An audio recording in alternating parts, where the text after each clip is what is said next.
You've just beaten Pokemon Brilliant Diamond and Shining Pearl. You've just beat Cynthia, you've got to the Hall of Fame. Well, now what? What should you do next? In today's video, I'm going to give you guys 5 things you guys can do post-game to enjoy your games even further, and I have to tell you, some of these are actually really fun. Let's get into it. At number 5, we have the PokeRadar.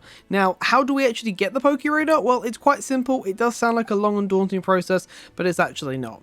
All you guys need to do is just see one of each Pokemon in the Sinnoh Pokedex. Now, at first this will sound quite scary and quite long and tedious, but I promise you it's not. Throughout your game, you've probably already seen most of the Pokemon in the game, with a few exceptions. The first Pokemon you guys may have not seen during your playthrough of the game is Drifloon. Now, there's 2 possible ways you see Drifloon in this game. The first of which is seeing it in Valley Windworks, which only can appear on a Friday, and that's obviously if you want to catch it, but obviously we don't need to catch it, so that one doesn't really matter. The second way to actually see Drifloon is in the Hearthome City Gym. Now, obviously, if you guys are pretty competent in maths, or you guys didn't get any of the questions wrong, you probably wouldn't have seen Drifloon just like myself. To go and see Drifloon, all you would need to do is just go through the correct door in that gym and you'll be able to see it. Otherwise, you may have to wait for someone to trade you, or maybe wait until Friday. I wouldn't suggest doing date skips because it does essentially disable in-game time events for quite a while. Next up is going to be Mesprit, Uxie and Azelf, so the Lake Spirits. Now obviously you can't really see these Pokemon until you've actually completed the game through and beat Cynthia. To see the Lake Spirits, all you have to do is just head to each separate lake for each Lake Spirit. Go through what you need to do, speak to the Lake Spirit, and for Mesprit, just find it. Once you've seen them, you don't have to catch them, you don't have to try and do anything like that, so if you do want to shiny hunt them, you can in the future. I realised when actually recording that part, I didn't actually state how you're supposed to actually re-encounter them. So basically, after you run away from either Azelf or Uxie, this doesn't count for Mesprit.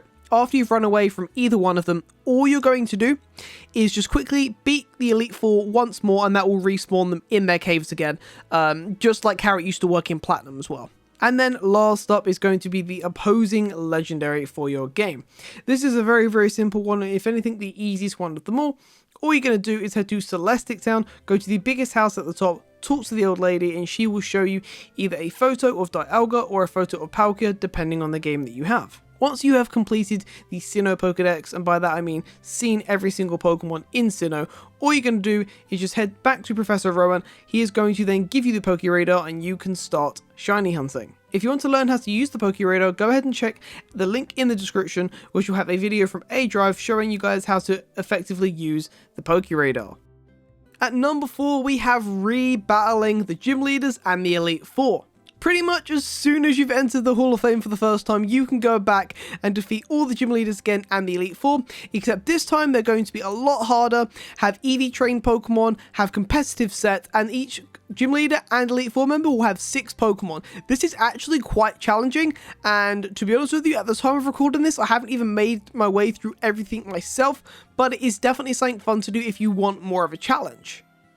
At number 3, we have the Unknown Alphabet. For those that don't know, Unknown is a Pokemon that was introduced in Pokemon Gold and Silver, and there are 26 different forms of it. Now, 24 of those forms correlate to Latin characters of the alphabet, so basically A to Z, and then the other 2 are an exclamation mark and a question mark. A little mini game that a load of people tried to do is try to collect all 26 forms within a game, and this actually is quite a fun thing to do. It's basically something you can just work on, and it's something a little bit more chilling, a little bit more relaxing. Now, some people take this a little bit further and try to get a shiny of each one of these forms, which is entirely possible, but it would probably take you an incredibly long time to do this. But let me know in the comments down below if you guys are actually going to try this. To actually access Unknown in Pokemon Brilliant Diamond and Shining Pearl, all you're going to do is fly to Solaceon Town. Once you're into Solaceon Town, you're going to go to the top right of the town into the Solaceon Ruins.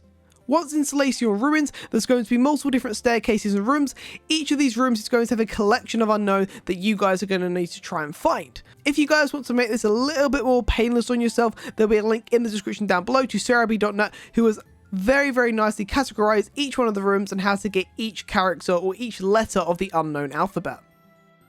At number 2, we have visit Ramanas Park and catch all the legendary Pokemon.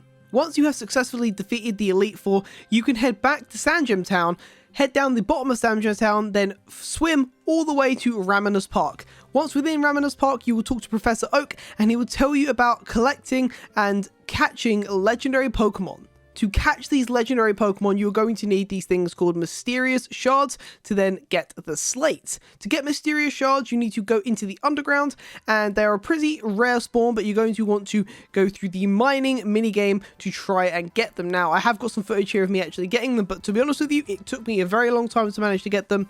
They're not too easy to get, so they do require a little bit of grinding, but they definitely are worth it. Once you're in there, you can shiny hunt all the legendaries. The first legendaries that you will encounter in Ravenous Park are the Regis, so that is Regirock, Registeel, and Regice. To soft reset for these legendaries, all you have to do is simply save in front of the legendaries and then just encounter. If it's not shiny, you can reset again. Now, all I'm going to say to you is if you decide to run away from these legendaries, you will then have to encounter them again by using another slate, which means you will need more Mysterious Shards. So make sure to only encounter them if you are ready to either shiny hunt them or to catch them. And at number 1, we have getting the Shiny Charm. Now, unlike previous games, you may not want to rush to get the Shiny Charm straight away. There is a few reasons for this. First of all, to actually get the Shiny Charm, you need to complete the National Pokedex for Pokemon Brilliant Diamond and Shining Pearl.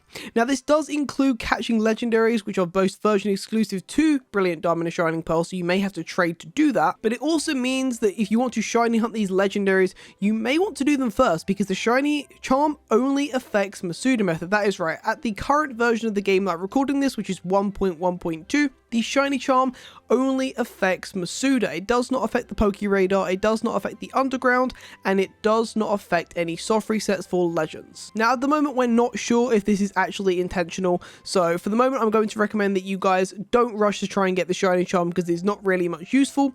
I would just try and Poke Radar hunt, try to catch all these legendaries shiny if you can first, and then do that. But yeah, I don't actually have any footage of me getting the Shiny Charm right now, but to actually get it, there'll be a little video on screen showing someone getting it, and I will credit them in the link in the description below. But yeah, that pretty much sums it up for the top 5 things you can do after beating the Elite Four in Pokemon Brilliant Diamond and Shining Pearl. If there's any that I missed or any other ones that you guys would like to suggest, feel free to leave a comment down below. Make sure to like and subscribe. Like if you like it, dislike it if you didn't. Don't worry, I can see the dislike button as well, even if you guys can't right now. Thanks, YouTube. But yeah, thank you guys so much, and I'll see you guys in another video. Peace out.